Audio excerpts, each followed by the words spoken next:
നമ്മുടെ ഷുവ, നമ്മൾ വീട്ടിലുണ്ടാക്കിയ ഷുവ സംഭവം റെഡിയായി.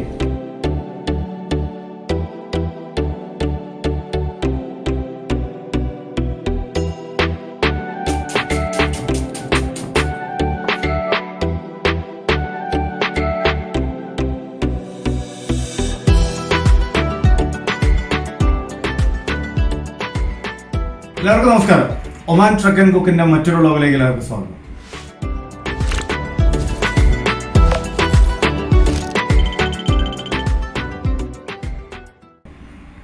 ഇന്ന് നമ്മൾ ഷൂ ഉണ്ടാക്കാൻ പോവാണ്. വീട്ടിൽ തന്നെ, നമ്മളുടെ വീട്ടിൽ നിന്ന് ഷൂ ഉണ്ടാക്കാൻ പോവാണ്. നമ്മുടെ ആദ്യത്തെ വ്ളോഗിൽ നമ്മൾ നമ്മുടെ ഫ്രണ്ട്സ് ഉണ്ടായിരുന്നു, ഒമാനികളുടെ വീട്ടിൽ പോയിട്ട് നമ്മൾ ഈ ഷൂ ഉണ്ടാക്കിയായിരുന്നു. ഷൂ ഞാൻ അറിയാത്തവർക്ക് ഒന്നുകൂടിയും പറയാം, ഇത് ഇവിടുത്തെ ഒമാനിലത്തെ അവർക്ക് ഏറ്റവും ഇഷ്ടപ്പെട്ട, ഒമാനികൾക്ക് അല്ലെങ്കിൽ നമുക്കായാലും ഒരുപാട് ഇഷ്ടപ്പെടുന്ന ഒരു വിഭവമാണ്. ഇത് ബീഫിലും മട്ടണിലൊക്കെ അവർ ചെയ്യുന്നൊരു സംഭവമാണ്. മണ്ണിൻ്റെ അടിയിൽ തീയിട്ട് അതിൽ കുഴിച്ച് ഉണ്ടാക്കുന്ന ഒരു പരിപാടിയാണ്. അപ്പോൾ അത് തന്നെ നമ്മൾ ഇന്ന് നമ്മുടെ വീട്ടിൽ ചെയ്യാൻ പോകണം. അപ്പോൾ നമ്മൾ മണ്ണിൻ്റെ അടിയിലല്ല, ഞാൻ അതിന് വേണ്ടി ഒരു പ്രത്യേകതരം ഒരു അടുപ്പ് ഉണ്ടാക്കിയിട്ടുണ്ട്. അപ്പോൾ എനിക്ക് അത് ഞാൻ ഇന്നലെ ഉണ്ടാക്കി സെറ്റ് ചെയ്ത് വെച്ചു. ആ അടുപ്പ് നിങ്ങൾക്ക് പരിചയപ്പെടുത്തണം. അറ്റ് ദ സെയിം ടൈം അതിൽ നമ്മൾ ഉണ്ടാക്കാൻ പോവാണ്. ഷൂ എങ്ങനെയാണ് അതിൽ ഉണ്ടാക്കുന്നതെന്നുള്ളതും കൂടി നിങ്ങളെ കാണിക്കാമെന്ന് വിചാരിച്ചു. നമ്മുടെ ചാനൽ സബ്സ്ക്രൈബ് ചെയ്യാത്തവർ സബ്സ്ക്രൈബ് ചെയ്യണം, ലൈക്ക് ചെയ്യണം, ഷെയർ ചെയ്യണം. ഓക്കെ, അപ്പോൾ നമുക്ക് ഷൂ ഉണ്ടാക്കാനായിട്ട് വേണ്ടത്, നമ്മൾ ബീഫിൻ്റെ ഷൂവിന് ഉണ്ടാക്കുന്നത്. അപ്പോൾ ഞാൻ 2 കിലോ ബീഫ് എടുത്തിട്ടുണ്ട്. ഓക്കെ, ഈ ബീഫ് നമ്മൾ മേടിക്കുമ്പോൾ ശ്രദ്ധിക്കേണ്ട ഒരു കേസ്, വാരിയലിൻ്റെ പോർഷൻ ആണെങ്കിൽ കുറേ കൂടിയും ടേസ്റ്റ് ആയിരിക്കും നമ്മൾ ഉണ്ടാക്കുന്ന ഷൂവയ്ക്ക്. പിന്നെ ഷുവ മസാല, ഇത് ഞാൻ ഇവിടുന്ന് കടയിൽ നിന്ന് മേടിച്ചതാണ്. ഷൂ മസാല എന്ന് പറഞ്ഞാൽ നമുക്ക് കിട്ടും. പിന്നെ ഏറ്റവും അത്യാവശ്യമുള്ള സാധനമാണ് ഈ ഷുവ എന്ന് പറയുന്ന ഈ ഇല. ഈ കണ്ടോ, ഇതിവിടെ മാത്രം കണ്ടുവരുന്നൊരു പ്രത്യേകതരം ഇലയാണ്. അപ്പോൾ ഇതാണ് മെയിനായിട്ട് നമുക്ക് വേണ്ടത്. ഇത് കൂടാതെ ഞാൻ എന്താ ചെയ്യണമെന്ന് വെച്ച് കഴിഞ്ഞാൽ, നമ്മുടെ നാടൻ കറിവേപ്പില, തക്കാളി, സവോള, 2 ചെറുനാരങ്ങ, ഇത്രയും സാധനങ്ങൾ ഞാൻ എടുത്തിട്ടുണ്ട്. ഇത് ഞാൻ എന്താ ചെയ്യാൻ പോകണമെന്ന് വെച്ച് കഴിഞ്ഞാൽ, നല്ല പോലെ ബീഫിൽ തേച്ച് പിടിപ്പിക്കണം. ബീഫ് ഞാൻ നല്ലപോലെ കഴുകി ഓൾറെഡി റെഡിയാക്കി വെച്ചിരിക്കുകയാണ്. ഞാനത് കഴുകി കാണിച്ച് സമയം കളയുന്നില്ല. നമ്മൾ ബീഫ് ഒരു ചെറിയൊരു ചട്ടിയിലേക്ക് ഇട്ടു ഇളക്കാനായിട്ടാണ്. അപ്പം അതിലേക്ക് ഇച്ചിരി ചെറുനാരങ്ങ പിഴിഞ്ഞൊഴിച്ചു.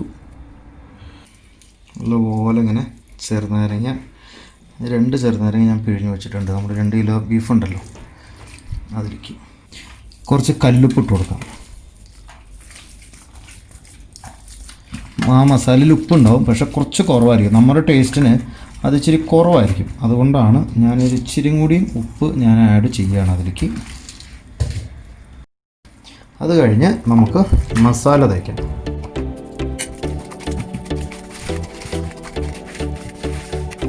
മസാല ഒക്കെ ഇറച്ചിയുടെ ഉള്ളിലേക്ക് നല്ലപോലെ തേക്കണം കേട്ടോ.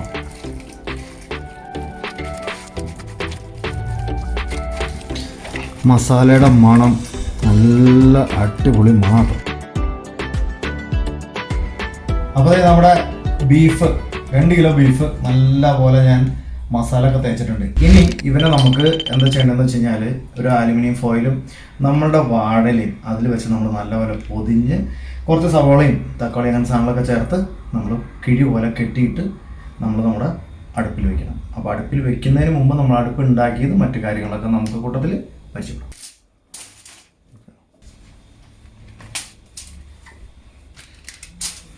ഇതുപോലെ നമ്മൾ ഒരു വാഴലെടുത്ത് വെച്ച്, വാഴലേക്ക് നമുക്ക് നമ്മുടെ നാടൻ കുറച്ച് സവോളയും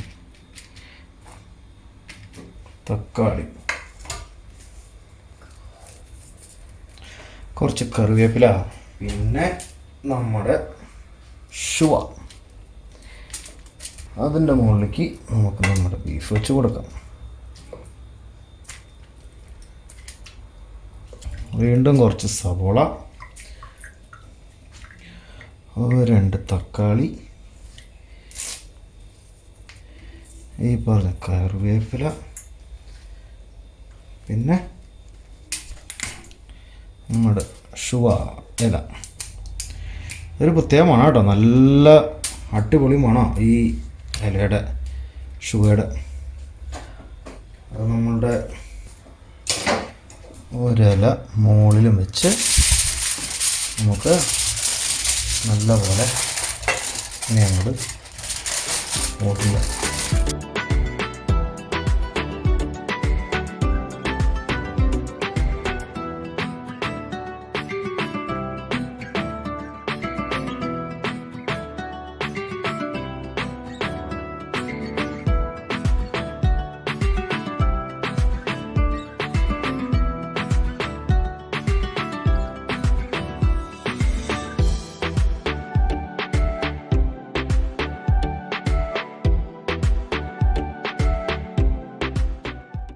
നമ്മുടെ ബീഫ് മസാലയൊക്കെ തേച്ച് നല്ല സെറ്റപ്പ് ആക്കിയിട്ടുണ്ട്. മസാലയും നല്ല വാഴയിലയിൽ പൊതിഞ്ഞിട്ടുണ്ട്. സവാളയും തക്കാളിയും ഷുവയുടെയിലയും അതുപോലെ നമ്മുടെ കറിവേപ്പിലയൊക്കെ വെച്ച് നല്ല അടിപൊളിയായിട്ട് സെറ്റാക്കിയിട്ടുണ്ട്. ഇനി ഇതൊന്ന് മാരിനേറ്റ് ചെയ്ത് വെക്കണം. ആ സമയം കൊണ്ട് നമ്മുടെ അടുപ്പുണ്ടാക്കിയ വീഡിയോ, നമ്മളെങ്ങനെയാണ് നമ്മുടെ അടുപ്പ് പ്രിപ്പയർ ചെയ്തെന്നുള്ളതിൻ്റെ ഉണ്ടാക്കിയെന്നുള്ളതിൻ്റെ വീഡിയോ നിങ്ങൾക്ക് കാണാൻ പറ്റും. അതൊന്ന് കണ്ടുവെക്കുക. അപ്പോഴേക്കും ഇത് മാരിനേറ്റ് ആവും. ഇമ്മീഡിയറ്റ് ആയിട്ട് നമുക്കിത് അടുപ്പിലേക്ക് വയ്ക്കാം. ഓക്കെ.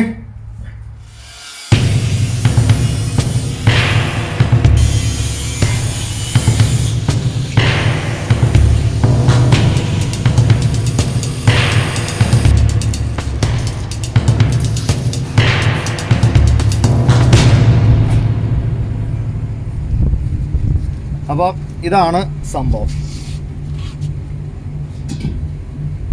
ഇത് നമ്മൾ എന്താ ചെയ്യേണ്ടതെന്ന് വെച്ച് കഴിഞ്ഞാൽ നമുക്കിതിങ്ങനെ പുറത്തേക്ക് എടുക്കാം. ഇവിടെ ആയിരിക്കും നമ്മൾ തീ ഇടുന്നത്. ഇതിനകത്ത് നമ്മൾ കനലിട്ടിട്ട് നമ്മൾ തീ സെറ്റാക്കും. ആയി കഴിയുമ്പോൾ നമ്മൾ അതിൻ്റെ മുകളിലേക്ക് വേണമെങ്കിൽ ഡയറക്റ്റായിട്ട് നമുക്ക് അത് ഇടണമെങ്കിൽ ഇടാം, കുഴപ്പമൊന്നുമില്ല. അതല്ല ഇത്തിരി ചൂട് കുറവാണ്, വേറെ എന്തെങ്കിലും ഗ്രില്ല് ചെയ്യാനോ കാര്യങ്ങളാണെങ്കിൽ നമുക്കിതുപോലെ ഇതിൻ്റെ മുകളിൽ വെച്ചിട്ട് നമുക്ക് നമ്മുടെ അടുപ്പ് ഇതുപോലെ അടയ്ക്കാം. ഓക്കെ. അപ്പോൾ അതാണ് സെറ്റപ്പ്. ഇത് സംഭവം എന്താണെന്ന് വെച്ച് കഴിഞ്ഞാൽ നമ്മുടെ വെള്ളത്തിന് പ്രഷർ കിട്ടാൻ വേണ്ടിയിട്ട് ബിൽഡിങ്ങിൻ്റെ ഒക്കെ മുകളിൽ നിന്ന് നമുക്ക് വെള്ളത്തിന് പ്രഷർ കിട്ടാൻ വേണ്ടിയിട്ട് വെക്കുന്ന ഒരു പ്രഷർ ടാങ്കാണ്, പ്രഷർ കൺട്രോൾ ചെയ്യുന്ന ഒരു ടാങ്കാണ്. അത് നമ്മുടെ ഒരു ഫ്രണ്ടിൻ്റെ വീട്ടിലിങ്ങനെ കണ്ടപ്പോൾ ഞാനത് എടുത്തുകൊണ്ട് വന്നു. കുറേ നാളെ വീട്ടിലിരിക്കണം. അപ്പോൾ ഇങ്ങനെ പെട്ടെന്ന് നമുക്ക് തോന്നി ഇങ്ങനെ ഒരു സംഭവം ചെയ്ത് നോക്കിയാലോ എന്ന്.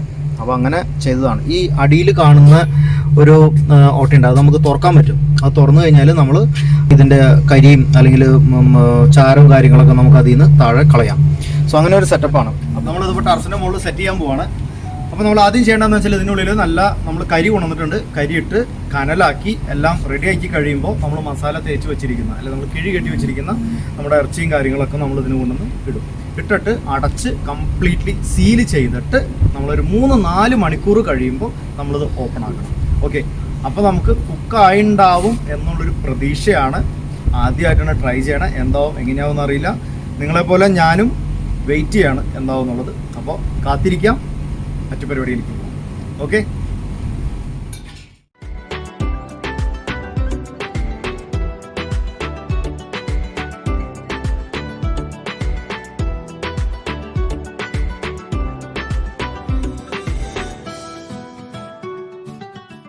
ഞാൻ ഇടാൻ പോവാണ്. എന്താണെന്ന് അറിയില്ല കേട്ടോ, നോക്കാം. നല്ല ചൂടാ.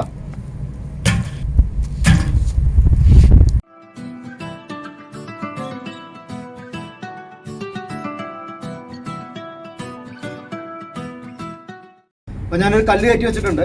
ഒരു 3-4 മണിക്കൂർ കഴിഞ്ഞിട്ട് നമുക്കൊന്ന് തുറന്നു നോക്കാം ഇത് എന്താണ് ഇതിൻ്റെ അവസ്ഥ എന്നുള്ളത്. അപ്പോൾ നമ്മൾ ഏകദേശം ഒരു 4 മണിക്കൂർ വെച്ചു. ഞാനൊന്ന് ഉറങ്ങിപ്പോയി, അതുകൊണ്ട് ഇരുട്ടായി. കുറച്ചുകൂടി നന്നായിട്ട് വെന്തോട്ടെ എന്ന് വിചാരിച്ചിട്ട്, നമ്മൾ ആദ്യമായിട്ട് ചെയ്യണതല്ലേ, അപ്പോൾ ഒരു ഡബിൾ മൈൻഡിൽ ഓപ്പൺ ചെയ്യേണ്ട എന്ന് വിചാരിച്ചിട്ടാണ് അത്രയും സമയം വെച്ചേട്ടോ. അപ്പോൾ ഞാൻ തുറക്കുന്നതിന് മുമ്പ് നമ്മുടെ ചാനൽ സബ്സ്ക്രൈബ് ചെയ്യാത്തവർ സബ്സ്ക്രൈബ് ചെയ്യണം, ലൈക്ക് ചെയ്യണം, ഷെയർ ചെയ്യണം, മറക്കരുത്. ഓക്കെ. തുറക്കാൻ പോവാണ്. എന്താവുന്നൊന്നും അറിയില്ല.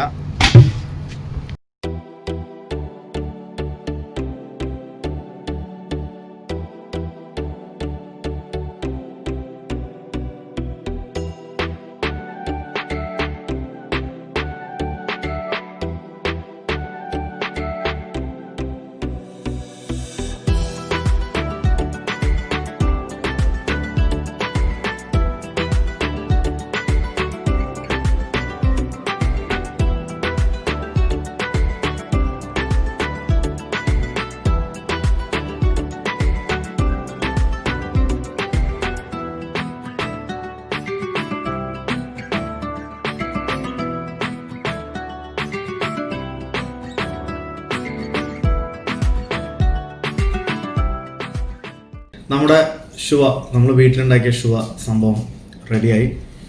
എനിക്ക് അറിയാവുന്ന പോലെ ഒന്ന് ഗാർണിഷ് ചെയ്ത് വെച്ചിട്ട് നിങ്ങൾക്ക് ഇഷ്ടപ്പെട്ടോ എന്ന് വിചാരിക്കണം.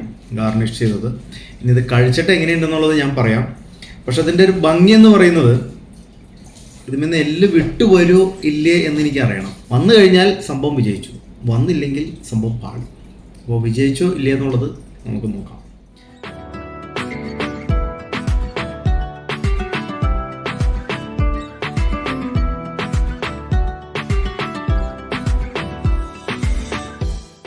അപ്പോൾ സംഭവം ഉദ്ദേശിച്ച പോലെ വന്നിട്ടുണ്ട്. ഇത് വേണ്ടല്ലേ, ഇങ്ങോട്ട് ഇരിക്കട്ടെ. ഞാനിതിൽ നിന്നൊരു പീസ്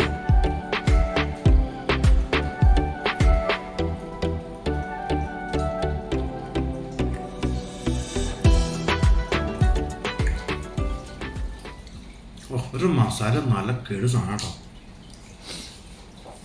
നല്ല മസാല വരും, നല്ലപോലെ വെന്തും കിട്ടിയിട്ടുണ്ട്. നമുക്ക് കുറച്ചും കൂടി നേരം വെച്ചിരുന്നെങ്കിൽ ഇത് മണ്ണിൻ്റെ അടിയിൽ ഉണ്ടാക്കി വരുമ്പോൾ ഇനിയും സോഫ്റ്റായിട്ട് വരും കേട്ടോ. സംഭവം പൊളിച്ചിട്ടുണ്ട്. എനിക്ക് മനസ്സിലായി, നിങ്ങൾ പിള്ളേർക്ക് കൊടുത്തില്ല എന്നല്ല ഞാൻ ചോദിക്കുന്നത്, ഞാൻ കൊടുത്തേക്കാം. ഇത് ക്യാമറ തന്നെ വേണ്ട.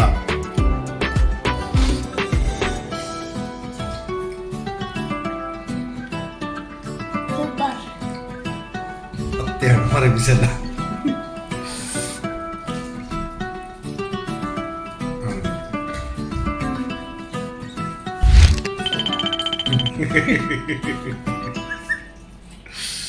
ഞാൻ പറയില്ല.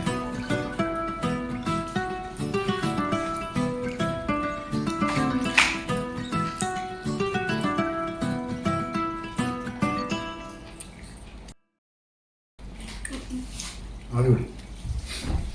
അപ്പം ഞാൻ ഇങ്ങനെ ചെന്ന് തീർക്കട്ടെ. ഇനി ബാക്കി 3 കൂടി പൊട്ടിക്കാനുണ്ട്.